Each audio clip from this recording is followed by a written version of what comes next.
빌립보서 4장 7절로 9절까지 말씀을 함께 외우시기도 하고 함께 봉독하겠습니다. 7절부터 9절까지 말씀입니다. 다 같이 시작.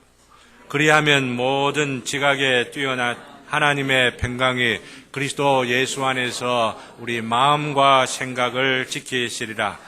끝으로 형제들아, 무엇이든지 참되며 무엇이든지 경건하며 무엇이든지 옳으며 무엇이든지 정결하며 무엇이든지 사랑받을 만하며 무엇이든지 칭찬받을 만하며 무슨 덕이 있든지 무슨 기름이 있든지 이것들을 생각하라. 너희는 내게 배우고 받고 듣고 본 바를 행하라. 그리하면 평강의 하나님이 함께 계시리라. 아멘.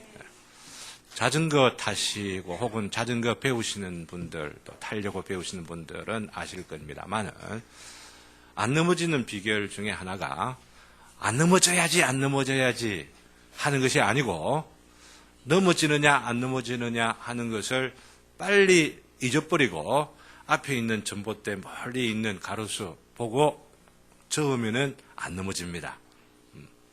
행복해야 되겠다. 내 마음 가운데 근심이 사라져야 되겠다.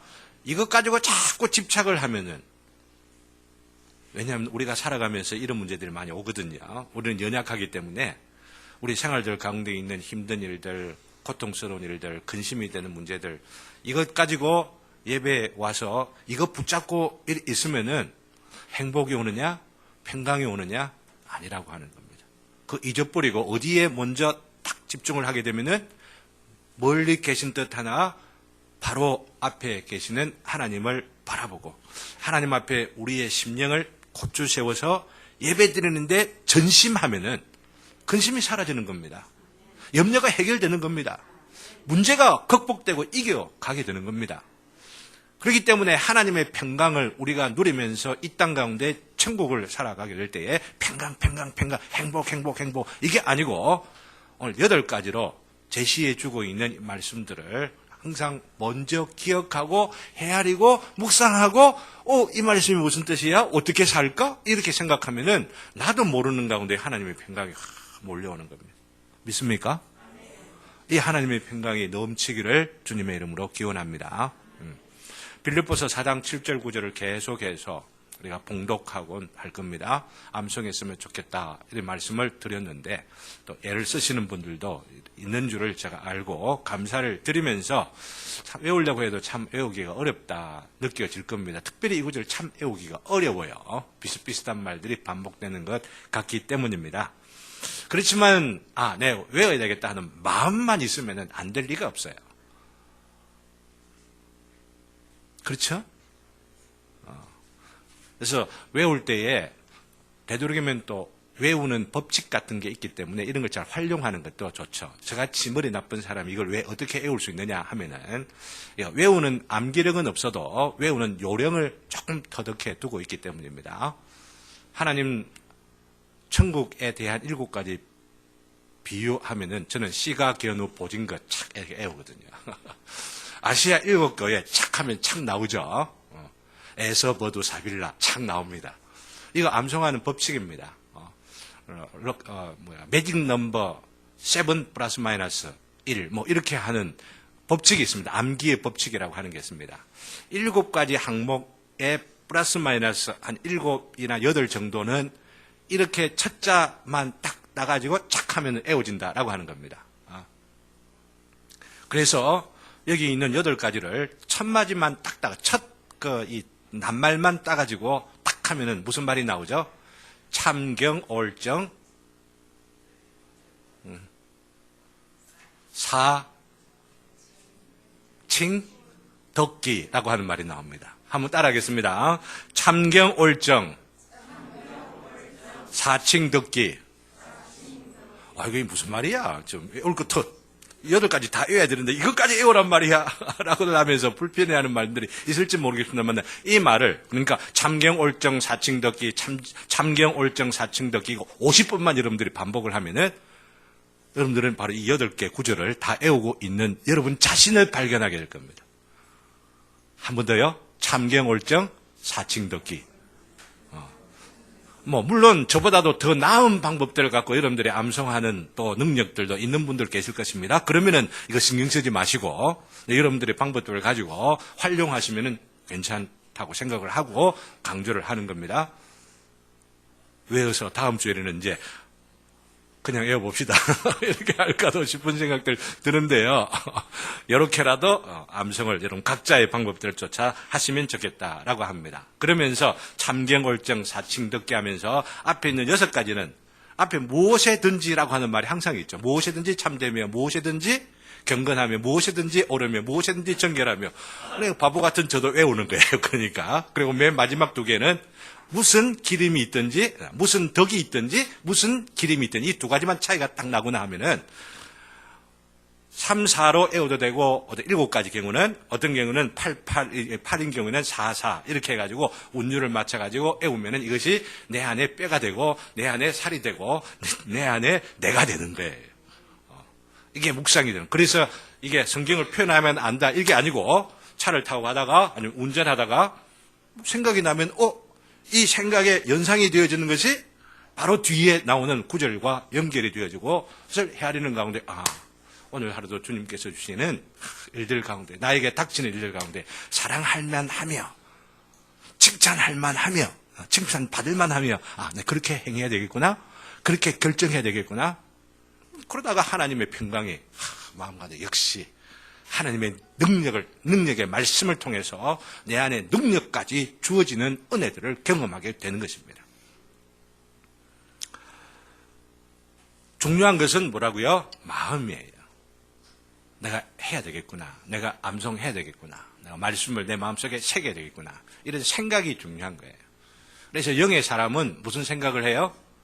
영의 생각을 하고 영의 생각을 하면은 영의 생각의 결과가 뭐예요? 생명과 평안이니라. 로마서 계속해서 우리 묵상을 하는데 로마서 10장을 보면은 이제 11장 묵상 다 마쳤습니다. 다음 주부터 12장 우리를 향하신 교훈의 말씀들을 묵상을 할 터인데 로마서 이번에 새롭게 묵상을 하는 가운데에 10장이 참 차지하는 위치가 너무너무 중요하구나. 9장에서는 하나님의 위대하신 절대적 주권을 강조하고 10장에서는 그 절대적 주권에 대하여서 하나님 주권 갖고 있으면 하나님도 알아서 하지 이게 아니고 우리 마음을 어떻게 먹느냐 이게 중요하다라고 하는 죄인된 우리 인생들의 반응이 얼마나 중요하냐라고 하는 것을 10장에 딱 강조하면서 11장의 결론에 딱 이르게 되는 것들을 우리가 생각을 해보면서 이게 참 너무나 귀하구나 생각들을 합니다. 마음이 중요하다. 마음이 중요하다. 그래서 10장 6절, 7절에 있는 말씀들을 보면은 이런 말씀들이 나오죠. 믿음으로 말미암는 의는 이같이 말하되 그러면 무엇을 말하느냐? 말씀에 내게 가까워 내 입에 있으며 내 마음에 있다 하였으니 곧 우리가 전파하는 믿음의 말씀이라.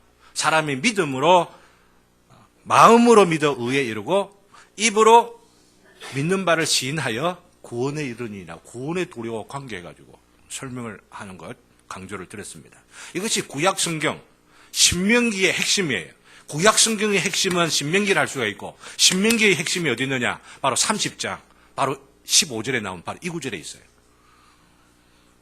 내가 너에게 주는 이 교훈을 또 이 교훈의 진리됨을 체험하며 맛보며 누리며 성취하는 것들이 땅 끝으로 가야 될 줄을 하늘 끝으로 갈지 생각하느냐? 바다 끝을 헤매야 되느냐? 그 바다 밑을 땅 밑을 내려가면 이룰 수 있을 것이라 생각하느냐? 아니다. 모세의 결론이 뭐예요?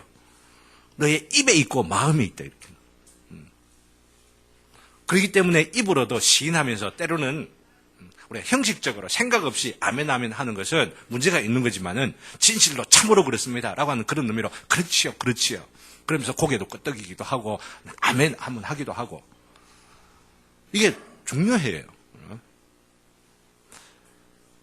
오늘 이런 마음들을 가지고 우리 마음에 새겨야 할 말씀 그것이 이것을 생각하라라고 하는 이 주제로 세 번째 생각해 보려고 하는 것이 무엇이든지 옳으며라고 하는 겁니다. 무엇이든지 참되며 무엇이든지 경건하며 지난주에 말씀드렸죠. 세 번째는 무엇이든지 옳으며 무엇이든지 옳다 이것이 뭘까 생각하면은 무엇인지 참되며 첫 번째 말씀하셨잖아요. 그죠? 들었잖아요. 그죠? 그럼 참된 거, 이건 진리와 관계되는 거 말씀드렸는데, 옳은 것하고 참된 것이 좀 헷갈릴 수 있겠다는 생각이 들어요.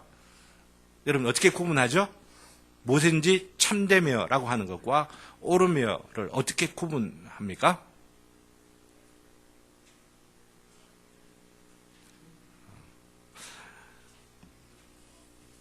가령 버스 안에서 조금 그래 혼잡한 경우에는 흔히 있을 수도 있고 별로 혼잡하지 않는 가운데서도 또 있을 수가 있다고 생각을 합니다. 근데 뭐 실수인지 실수 아닌지 하는 것은 차후에 생각을 하고 누군가가 내 발을 밟습니다. 아야! 여러분들 반응은 어떻게 하십니까? 누가 하는 거야 하는데 주변에 아무도 없는 것처럼 시치미를 톡 떼고 일이 있어요. 만일에 밟은 사람이 분명히 내 밟은 것이죠. 여러분들 아마 그런 경험들이 있을 겁니다. 누가 밟았어요? 라고 하는데 아무도 난 밟은 것처럼 아닌 것처럼 미안합니다 이런 말도 안 하고 가만히 있다고 한다면 그건 거짓말 하는 거죠. 참되지 못한 거죠. 그런 겁니다. 그런데 이것은 분명히 참되냐 참되지 않느냐라고 하는 것과 관계되는 것인데 남의 발을 밟았다는 것 자체 그것은 참된 겁니까? 그런 겁니까? 참된 게 아니죠. 참된 것하고는 관계가 없는 문제입니다. 근데 어떤 문제하고 연관됩니까? 옳은 행동이냐 옳지 않은 행동이냐라고 하는 것과 관계된다고 할 수가 있죠. 물론 거짓말을 하는 것 이 문제도 옳다 그르다라고 하는 것과 또 관계해서 생각할 수도 있지만은 미세하게 차이가 있는 듯 하면서도 미세하게 그죠? 이렇게 구분이 되어지는 부분이 있다는 거죠. 비슷한 것 같으면서도. 가령 예를 들면 또 다른 예를 한번 더 들어볼까요? 교회 생활을 하는 가운데에 저기 정식이 형제가 저기 항상 주일날 또 봉사를 하는 부분이 있는데 칸막이로 딱 막혀두고 있어가지고 여러분들은 잘 모르죠 그 수고하는 것들. 이 시간에 정식이 형제 손 한번 흔들어 주세요. 수고합니다. 항상 그렇게 수고해 주셔서 얼마나 감사한지를 몰라요. 근데 이제 정식이 형제가 그걸 붙여놨는지 아니면 누가 붙였는지 그건 잘 모르겠는데 거기 안에 들어가면 컴퓨터실 안에 들어가면 뭐가 있냐면 쪽지가 하나 딱 붙어 있어요. 쪽지에 무슨 말이 있느냐 하면은 이 컴퓨터를 사용하신 뒤에 뭐 컵이나 아니면 종이나 뭐 이런 거 연필이나 뭐 이런 거 제자리에 좀 두세요라고 하는 말이 있어요. 아마 여러 번 사용을 하다 보면은 그런 일들이 반복되고 이러기 때문에 누군가가 붙여둔 거예요. 누군가. 난 누가 붙였는지 모릅니다. 그렇게 이제 붙여두고 있는데, 어떤 사람이 컴퓨터를 사용하고는 커피를 마시고 컴퓨터를 켜놓은 채로 그냥 가버리거나 아니면은 컵을 정리하지 않은 채로 종이나 메모지를 그냥 놔둔 채로 떠났다 합시다. 이것은 참된 거냐 아니면 그런 거냐라고 하는 문제와는 관계가 없죠. 참된 거냐 그런 거냐 이게 문제가 아니고 어떤 문제예요? 옳은 거냐 옳지 않은 것이냐라고 하는 문제이죠. 그렇죠? 옳기를 바랍니다. 이 말씀, 이런 예를 통해서라도 말씀을 드립니다. 누군가의 마음 가운데 이런 일이 계속 반복되면은 마음의 불편함을 갖게 되죠. 누가 했는지를 모릅니다. 누가 남겨놓고 가는지, 누가 컵을 하는지, 그건 누가 아직도 전혀 모릅니다, 사실은. 그렇지만 이런 일 하나도 다른 사람의 불편을 주지 않게 하여 배려하는 마음을 갖는, 이게 옳은 거죠. 이렇게 옳은 대로 생각하고 또한 해야 되겠다라고 하는 것들이 아주 너무나도 사소한 문제이지만은 우리의 생활들 가운데에, 교회 생활들 가운데 보면은 조금만 생각해 보면은 이런 문제들은 비일비재하고 굉장히 많이 있죠. 여러 가지로 적용시켜 보아야 할 일들이 굉장히 많이 있다고 생각들을 하게 되는 것입니다. 네, 옳은 일을 생각한다라고 하는 것은 이런 면에서 곰곰이 생각하면은 다른 사람들에게 불편을 주지 아니하고, 그건 불편을 주지 않기 위해서 부당하게 행동하지 아니하고 어떻게 해야 되는 거예요? 정당하게 행동하는 거. 이걸 말하는 거죠. 옳게 생각하고 옳게 행동하는 거. 이 일들이 우리들에게 참 필요하다는 것을 너무나도 잘 알 것입니다. 남의 권리를 빼앗지 아니하고 수고한 만큼만 정당하게 누릴 수 있음을 알고 부당한 이익을 소망하지 않고 내가 부당한 이익을 얻어야 되겠다 해서 다른 사람 훔치거나 이런 모든 문제들, 아니면은 부당한 이익 수고하고 애쓰지도 않았는데 어떻게 해요? 복권으로 내가 한번 내 인생 하면 큰자 되겠다, 이렇게 생각을 하면서 그것에다 마음을 계속 두고 있다든지, 일하지 않으면서 일한 사람의 수고를 뺏으려고 하는 바로 그런 일들이 우리들 사회 가운데 많이 있단 말이죠. 그렇기 때문에 자기 자신만 정당할 뿐만 아니고 다른 사람들에게 부당함과 불편함을 주지 않는 것까지 배려하는 마음을 가지면은 우리들이 이 옳은 것을 생각한 문제는 옳은 사회, 의로운 사회, 정당한 사회를 소망하는 마음이 함께 배어 있다라고 하는 것을 알 수가 있어요. 내가 옳음으로 인하여서 내가 옳은 것으로 끝나는 것이 아니고 내가 정당하게 살아가는 것으로만 아니고 다른 사람에게 불편함이나 부당함을 주지 아니하는 그런 공동체와 그런 사회, 이것을 동시에 마음속에 생각하며 살아가는 것, 바로 이것을 생각하는 삶이 바로 하나님의 평강을 경험하고 사람의 평강이 아니라 하나님의 평강을 누리게 되어지는 일종의 첩경이라 볼 수가 있는 것이죠. 우리가 만일 태어났을 때에 흙수저를 물고 태어난 사람이 있죠. 그죠? 대를 이어서 가난에 쩔어 그 가난에서 벗어나지 못하는 사람들을 보게 되죠. 근데 그런 일들은 우리들 자연적인 감정 가운데서도 이건 정당하지 못하다 하는 생각들이 들 겁니다. 가령 여러분들이 TV를 보면서 북한에 있는 그 꽃거지라고 합니까? 꽃제비들, 그죠? 꽃제비들을 보고 이러면서 이름은 어째 그렇게들 붙여놨는지, 아마 이렇게 이름을 붙이면서 좀 우리의 마음을 좀 편하게 하려고 하는 그 합리화가 좀 있지 않을까 하는 그런 생각들이 좀 들어요. 근데 그 꽃제비들의 그 사는 삶을 사진으로나 동영상으로나 이런 것들을 볼 때에 한편으로는 내가 남한에 태어난 게 참 다행이구나 싶은 그런 마음들도 들고, 북한 정권 참 저런 고통당하는 그 일들을 연출하고 있는 그 사회를 생각하면서 하나님 빨리 좀 통일시켜 주시되 평화적으로 통일시켜 주시면 좋겠다, 당연한 그런 기도들을 우리가 하게 되잖아요. 정당하지 못한 바로 그런 사회의 이 단면을 보고 있다라고 하는 것입니다. 아니, 무엇이든지 옳은 것을 생각하라라고 하는 것은 그런 모습들을 보면서 스쳐 지나가만 가는 것으로만 아니라 우리의 마음속에 품고 기도하는 것, 이거 생각하는 거예요. 옳은 것을 생각하는, 옳은 사회를 생각하는, 옳은 사회를 생각하는. 생각할 것들이 참 그런 의미에서 참 많아요. 이럴 때 어떤 생각을 하느냐? 옳은 것을 생각할 때에 북한에 있는 사람 그 꽃제비들만 아니고 남한에 있는 꽃제비라 붙여지지는 아니하지만은 어떤 사람들이 있어요? 소외되는 사람들이 있죠. 어려움을 당하고 있는 사람들이 있죠. 가난한 사람들이 있죠. 그게 멀리 강원도에나 아니면 제주도에 있는 게 아니고 부산에 있는 이런 사람들이 있을 수 있죠. 없습니까?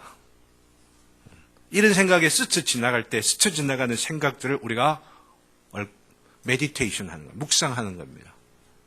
이런 생각이 스쳐 지나가도록 하게 하시는 하나님의 뜻은 무엇일까라고 하는 거죠.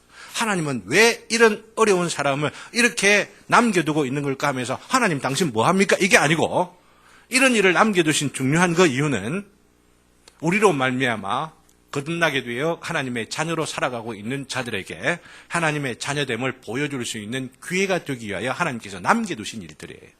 여러분 믿습니까? 남겨두신 일들이에요.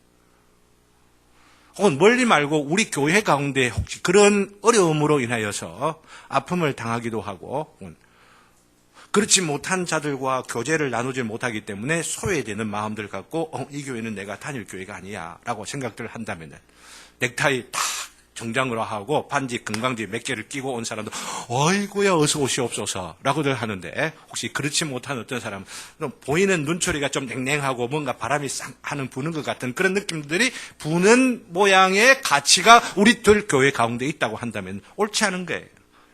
정당한 사회를 소망하고 정당한 공동체를 바라본 마음들이 약한 것 때문이라고 볼 수가 있는 것이죠. 그렇지 않습니까?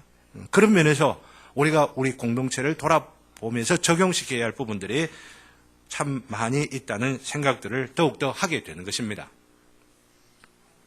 사실 이런 정당함이 충만한 사회, 충만한 공동체, 어쩌면 교회를 두신 그 이유가 바로 이러한 의로운 공동체가 되기 위하여서, 또 의로운 공동체가 무엇인지를 보여주기 위하여서 이미 성경에서는 많이들 강조해 오셨죠.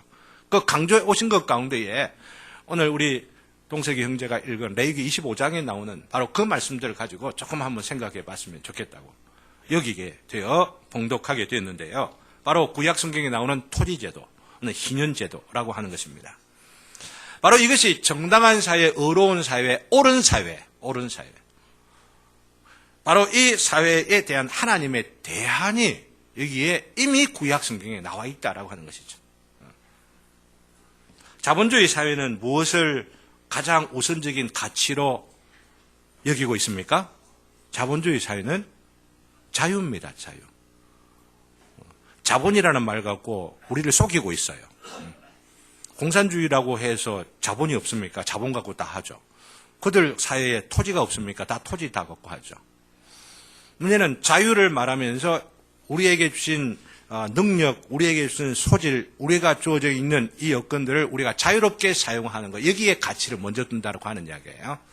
근데 공산주의 사회는, 혹은 사회주의 사회는 무엇을 1차적인 가치, 우선적인 가치로 하고 있습니까? 평등이라고 하는 것을 가치로 삼고 있죠. 평등이라고. 그렇기 때문에 공산주의 사회에서 가장 먼저 1차적으로 토지를 무상으로 뺏어가지고 무상으로 나눠주고 이런 분배라고 하는 이런 일들이 역사적으로 있었던 겁니다. 나 그런 걸 지지하지 않습니다. 너무나 잘못된 일이라고 생각들 합니다. 성경의 원리가 절대 아니에요. 내가 말씀드리려고 하는 것은 이 자본주의 사회는 자유를, 그리고 또 사회주의 혹은 공산주의 사회는 평등을 강조한다고 하는 거죠. 자유한국당은 뭘 1차적인 가치로 생각해요? 자유죠, 자유. 더불어민주당은 평등을 1차적인 가치로 생각을 하고 있죠. 두부 자르듯이 딱 잘라서 이렇게 말한다, 이런 게 아니라 쉽게 단적으로 강조하기 위해서 그 특성들을 보여주고 있다고 하는 것입니다. 이런 정치적인 부분과 적용해서 이야기할 때이 많지만은 짧은 시간에 또 성경을 우리가 함께 묵상하는 시간에 그런 데까지 나가지 않기를 바라면서 말씀을 드리는 것은, 성경은 자유냐 평등이냐 자본주의냐 공산주의냐 이거 아니라라고 하는 이야기입니다. 이거 여러분들이 아셔야만 합니다. 그 가운데 균형을 잡는 거예요. 자유와 평등 이 두 가지가 동시에 강조되어지고 동시에 고려가 되고 균형과 조화를 이루는 바로 그런 사회를 지향하고 하나님께서 대안으로 제시해 두신 것이 바로 레위기 25장 여기에 강조되어 나오고 있다라고 하는 이야기죠. 한편으로 앞에 말씀드린 대로 자유만 강조하게 되면은 능력 있는 사람만 잘 살게 됩니다. 능력 있는 사람만 잘 사는 것이 아니고 그 잘 사는 것을, 그 능력을 갖고 대를 물려주게 되면은 능력이 별로 없는 것 같고 또한 성실하지도 못한 자녀와 2세까지 3세까지 더 잘 살게 되어지고, 그래서 이 부가 부익부가 되는 겁니다. 능력 없는 사람은 흙수저로 대를 이어 어렵게만 살게 되는 일들이 빚어지게 되는 것이죠. 이런 사람들에게도, 흙수저를 물고 태어난 사람들에게도 살아볼만 하구나라고 하는 그 가능성을 보여주는 그런 사회 시스템이 건강한 시스템이죠. 살아볼만 하구나. 애를 써도 수고해도 내가 흙수저를 묻고 이게 태어났다고 할지라도 열심히 공부하고 열심히 일하고 성실하게 살면은 그래도 내 인생의 마지막에는 뭔가 보람되구나 생각하고 뭔가 성공했구나라고 하는 것들을 보여줄 수 있는 그런 사회면은 살아볼 만한 사회인데, 옛날에는 개천에서도 용난다라고 하는 말이 통했는데 요즘은 그것도 안 통한다라고 말하죠. 이 사회가 이상해져 가고 있다는 이야기입니다. 이런 것들 보셔야만 할 줄 알아요. 특별히 성경을 읽고 성경을 쫓아 살아간다고 하는 사람들에게는 그건 사회 일인데, 나는 막 기도만 하고 막 은혜만 받고 막 이러면 되지 생각을 한다면은 무언가 병들어 있는 거예요. 이런 점들을 감안해서 하나님께서는 출애굽한 이스라엘 백성들에게 너희들이 가나안 땅에 들어가면은 이렇게 살아라. 너희들이 나에게 나와서 예배하는 것뿐만 아니고 그건 너무 기본이고 이렇게 예배드리고 진실되고 참되게 살아가는 자들이라고 한다면 어떤 공동체를 이루어야만 하는가? 이 공동체에는 비전을 주신 거예요. 그것이 바로 율법입니다. 율법 가운데 레위기 있어. 신명기에서도 이게 굉장히 강조되어져 있는데 특별히 희년제도를 그중에 한 가지 예를 들어서 말씀을 드린다면은 처음 시작할 때에 모든 사람들에게 동일하게 토지가 분배되어진 거 어떻게 했어요? 능력 있는 대로 달리기 잘하는 사람 가가지고 깃대를 쫙 꽂으면 그거 내 땅 이런 식으로 한 거 아니죠? 어떻게 했어요? 제비를 뽑았죠. 하나님께서 그 지형의 모양과 또 높이 낮이 뭐 다 다양하게 차이가 있지만은 하나님께서 주셨다라고 하는 그런 의미로서 딱 제비를 뽑아서 나누도록 이렇게 한 겁니다. 이것이 기업입니다. 그죠? 그런데 어떤 사람은 앞에 말씀드린 능력도 있고 또 열심히 일도 하고 그래서 그 땅을 조금씩 더 많이 가지게 되어지게 되고 또 거기에 나오는 소출들이 더 많이 나오게 하고 다른 사람들보다도 이렇게 할 수가 있습니다. 그리고 소출들을 팔면은 더 많은 이익들을 남기게 되어지고 재생산하게 되고 또 재투자하게 되어지면 더 많은 것들을 남기게 되어지게 되겠죠.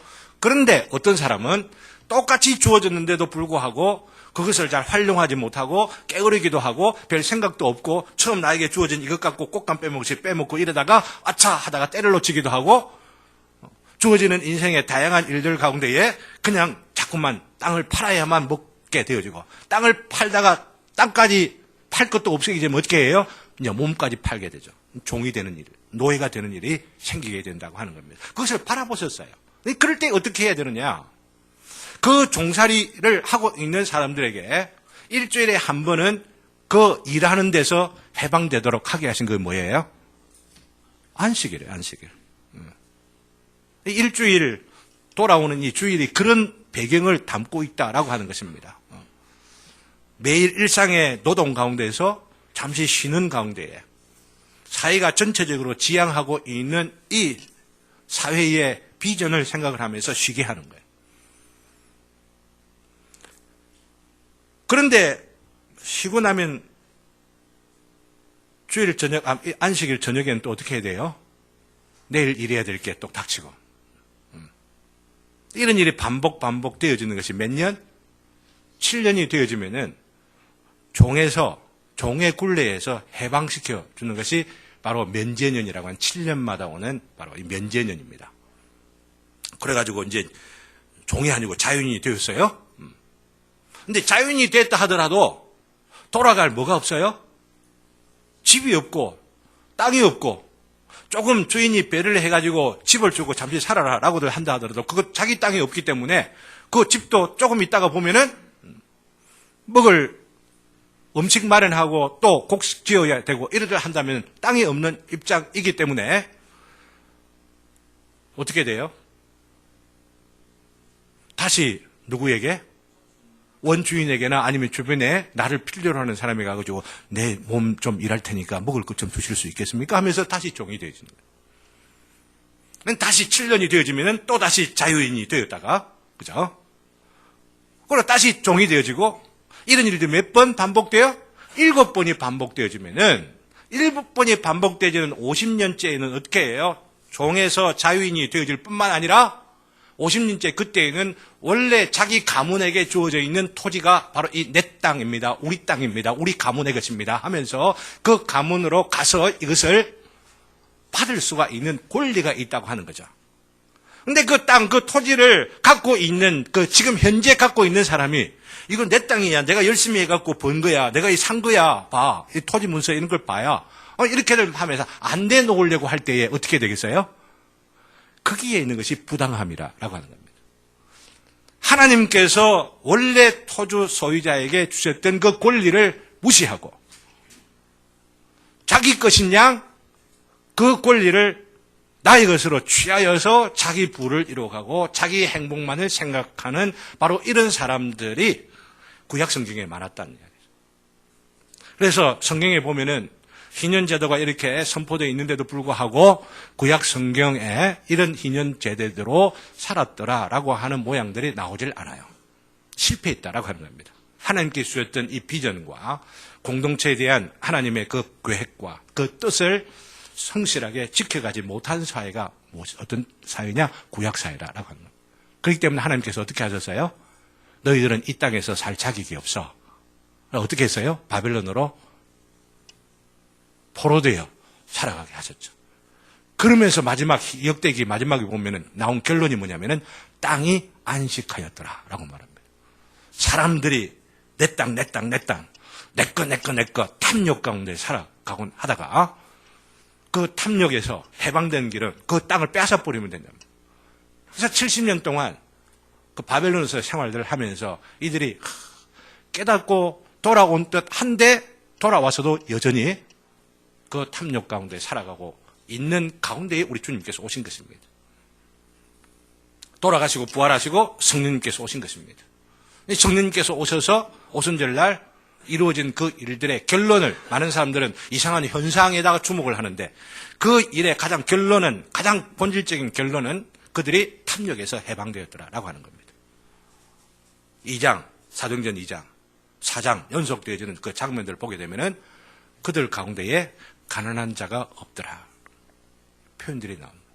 너희들이 이런 제도로 이렇게 하나님께서 정해놓은 자유와 평등이 동시에 이루어질 수 있는 사회를 너에게 주신 대로 살아가게 되면 너희들 가운데 가난한 자가 없을 것이라. 바로 이 레위기 25장에서 이야기를 하고 있는데 그 말씀이 한 번도 성취되었더라. 이스라엘 사회가 이렇게 평등하고 자유한 사회가 되었더라라고 되어 있지를 아니한데 바로 성령님이 오심으로 말미암아 되어졌다라고 하는 것. 그것이 신약 사도행전의 메시지에 너무나도 놓치지 않아야 할 중요한 메시지라고 하는 것입니다. 신분상으로만 해방되는 것이 아니라 그 토지도 원래의 것을 가질 수 있게 되어서 그래서 다시금 출발할 수 있게 하는 가능성 이게 있는 거죠. 그렇잖아요. 그래서 흙수저로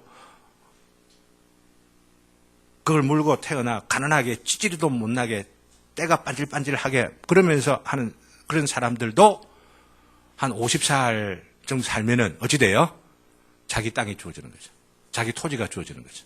이 희년 제도에 의하면 그렇다라고 하는 이야기입니다. 다시 한번 인생의 출발선에 서서 다시 한번 시작할 수 있는 그런 가능성을 가질 수 있도록 배려한 제도가 바로 이것이라고 하는 것이죠.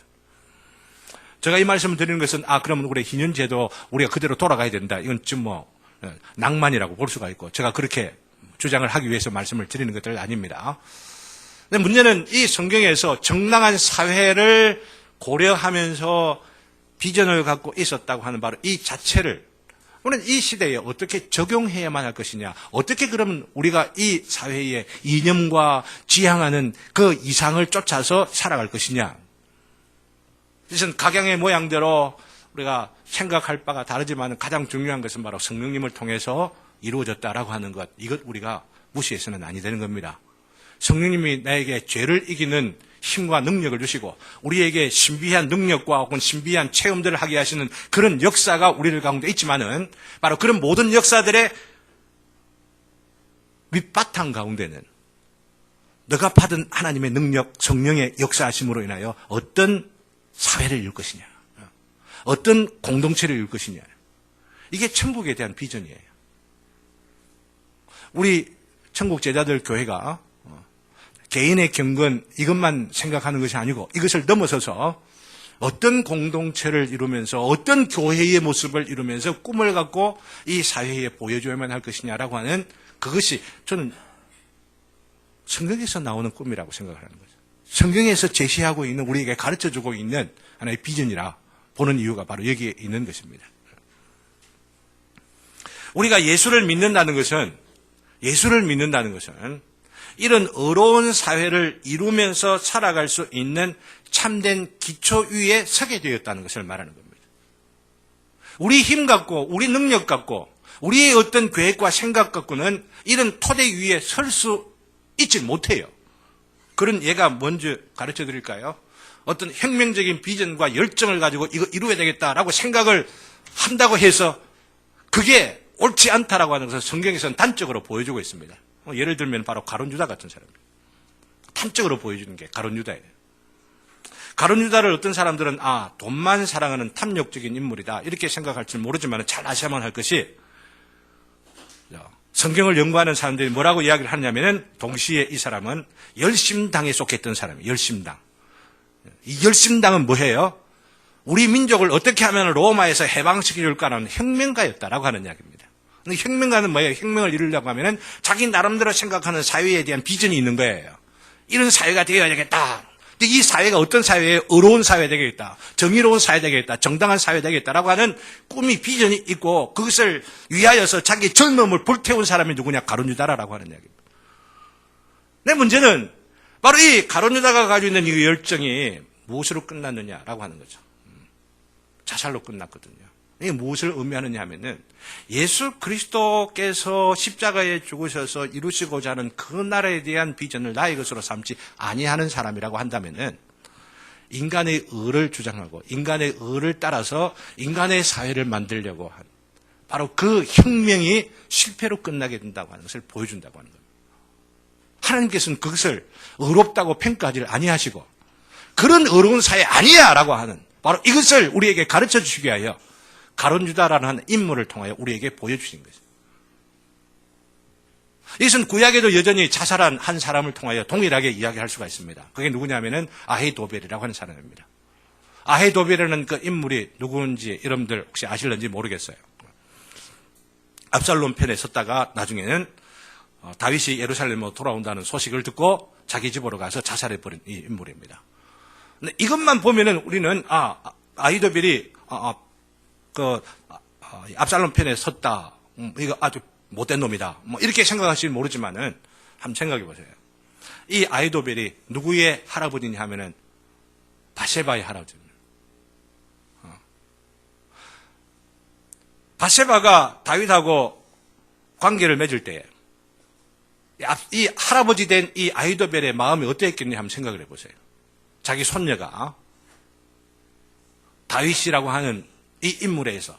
근데 이 다윗이 이 아히도벨의 입장에서 볼 때는 참 의로운 왕인 줄 알고 나름대로 좀 괜찮은 사람인 줄 알고 얼마나 이 다윗을 위하여 수고하고 헌신을 했습니까? 그런데 자기 손녀를 때리고 논단 말이죠. 쉽게 표현해서 죄송합니다. 이랬을 때 오는 자존심, 이럴 때 오는 배신감, 이런 마음들이 얼마나 컸겠어요. 기회가 딱 주어지니까 다윗이라는 이 인물하고는 내 남은 평생을 다 할 수가 없다는 생각들을 하고 누구 편을 들어요? 압살롬 편을 들게 되고 압살롬과 함께 혁명을 한 겁니다. 반역을 한 겁니다. 좀 복잡한 이야기는 생략을 하고, 그런데 결국은 하나님께서 그런 인간의 의와 인간의 정의를 부르짖는 것으로만 하나님께서 사회를 이루어 가시질 아니하시고 철저하게 그 인간의 정의와 인간의 의가 실패로 끝날 수밖에 없고 참된 행복을 오지 아니한다는 것을 보여주시기 위하여 아히도벨의 그 도모가, 그 모략이 실패로 끝나게 돼요. 결국은 자살로 끝나게 되죠. 그것 대신에 무엇을 하나님께서 우리에게 보여주시고자 한 것일까요? 인간의 의가 아니라 하나님의 의. 인간의 정의가 아니라 하나님의 정의가 있다라고 하는 겁니다. 인간의 의가 아닌 하나님의 정의가 어떤 것이냐? 예수 그리스도의 십자가의 보혈에 기초해야만 하나님의 의가 나오는 것이라고 하는 겁니다. 우리가 의로운 사회를 이야기하고 의로운 사회를 지향하고 수고를 한다 할지라도 예수 그리스도가 없으면은 그 사회는 바벨성이에요. 바벨성. 바벨의 탑이에요. 바벨의 문화예요. 망할 세상이에요. 하나님의 심판 아래 놓여져 있는 거예요. 인간의 의, 인간의 정의만 생각을 한다면. 그래서 혁명을 하는 가룟 유다다 할지라도 결국은 탐욕을 갖고 있는 자라고 하는 것을 성경에서 강조하게 하여 돈을 사랑하는 자였더라라고 하는 겁니다. 아히도벨이 다윗에 대하여 실망한 것은 인간적으로 이해할 수는 있지만은 그 마음 가운데 있었던 것은 자신의 자존감, 자신의 마음 가운데 있는 자기 중심의 바로 나라, 그런 것들이죠. 다윗과 같은 사회 속에서는 나와 같이 살 수가 없다라고 하는 생각들을 하고 목숨을 끊어버린 것입니다. 자기 세상을 이루는 사람들의 그 결론이 뭐예요? 자살이에요. 하나님의 심판이 여기에 임한 것들을 보여주는 것이라 할 수가 있는 겁니다. 그러니 우리가 어떤 사회를 이루다가 우리 행복을 이루려고 하다가 아니면 그런 교회를 이루려고 하다가 실패하는 경우가 있다 하더라도 우리는 어떻게 해야 돼요? 절망하면 안 돼요. 좌절하면 안 돼요. 왜? 하나님께서 하시기 때문에. 하나님께서 이루시기 때문에. 하나님께서 성공하게 하시기도 하고 하나님께서도 실패하시기도 하고 우리 가정의 어떤 일 때문에 좌절하여서 목숨을 끊는다든지 좌절하여서 불평한다든지 원망한다든지 여기에 머물러 있으면 안 된다라고 하는 겁니다. 그러면 하나님의 평강을 맛볼 수가 없는 거예요. 옳은 것을 생각해야 됩니다. 이런 실패 가운데서도 하나님께서 이루실 일이 무엇이냐. 이런 실패 가운데서도 낙심하며 좌절하지 아니하고 하나님께서 이루실 큰 나라와 그 회복을 기대하면서 살아가도록 하게 하시는 바로 그런 자들에게 하나님의 의로움이 하나님의 옳다 여기시는 바가 하나님의 정당하다고 여기시는 바로 그런 가정을 맛볼 수가 있고 교회를 누릴 수가 있게 되죠. 그런 인생을 살아갈 수가 있게 된다고 하는 것입니다. 인간의 의보다도 우리 그리스도인들이 가지고 있는 의는 더 뛰어난 의라라고 하는 것을 여러분들 믿으십니까? 그리스도로 말미암아 예수 그리스도의 그 죽으심, 그 십자가에 기초하여 우리가 얻게 되는 의로움이라고 하는 것은 인간의 의와는 비교할 수 없는 더 높은 수준의 의라고 하는 것을 여러분들이 알아야만 하는 것이죠. 그래서 예수님께서도 바리새인과 서기관의 의보다 더 낫지 않으면 천국에 들어갈 수 없느니라 말씀하셨습니다.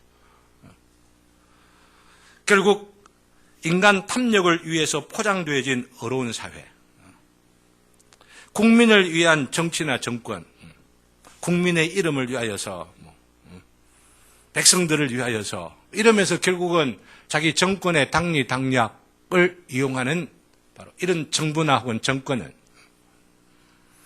바로 천국을 이룰 수 없다라고 하는 겁니다.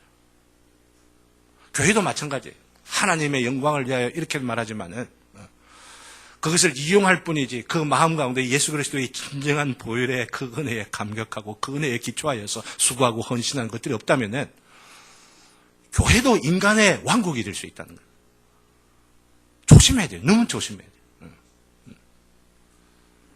예수님을 믿으면서 그 믿음에 기초하여 하늘의 생명과 능력으로 하나님의 의를 우리가 덧입고 하나님의 의를 덧입은 자로서 그 의를 실천하려고 우리 마음속에 생각하고 묵상하고 또 한번 이루어 가려고 하는 거예요. 자유와 평등이 균형 잡힌 그 사회를 위하여 그 교회를 위하여 우리가 또한 살아갈 수가 있는 것입니다. 성령의 능력으로 탐욕에서 해방될 수 있습니다. 말씀을 맺으려고 합니다. 적용해야 할 것들이 너무나 많이 있지만 저에 대해서도 구체적인 예들을 들어 말씀드릴 수 있지만 시간이 거의 되어졌습니다. 사랑하는 천국 제자들, 우리 성도의 모든 여러분들, 우리 가운데 생각해 보아야 할 것들, 생각해 보아야 할 옳은 일들이 얼마나 많은지, 그죠? 개인의 경건의 차원에서 우리 사회가 지향해야 하는 바로 이런 측면에서 정당하게 생각하고 판단하며 또한 실천해야 할 일들이 참 많다는 것입니다. 이것들을 생각을 하다 보면은 이런 생각들로 인하여서 우리의 마음속에 하나님의 평강이 임하여지게 되어지고 아니면은 유혹과 혹은 나쁜 생각들 혹은 불의한 생각들 이런 것들이 우리를 지배하면서 우리를 유혹 가운데 넘어지게 하는 일들이 적어져 가게 된다고 하는 겁니다. 하나님의 평강, 하나님의 샬롬. 하나님의 평강, 하나님의 샬롬. 의로운 생각, 옳은 생각, 정당한 생각, 이 생각을 통하여서 우리들에게 임하여질 것들을 기대하고 소망하면서 충만하게 임하는 우리 교회를 소망하면서 살아가시는 저와 여러분 되시기를 주님의 이름으로 기원합니다. 그럴 때 우리 가정의 문제가 또 우리 개인적인 여러 가지 아픔들이 해결되어가는 놀라운 역사들을 보게 될 줄로 믿습니다. 우리 다 같이 찬송하겠습니다.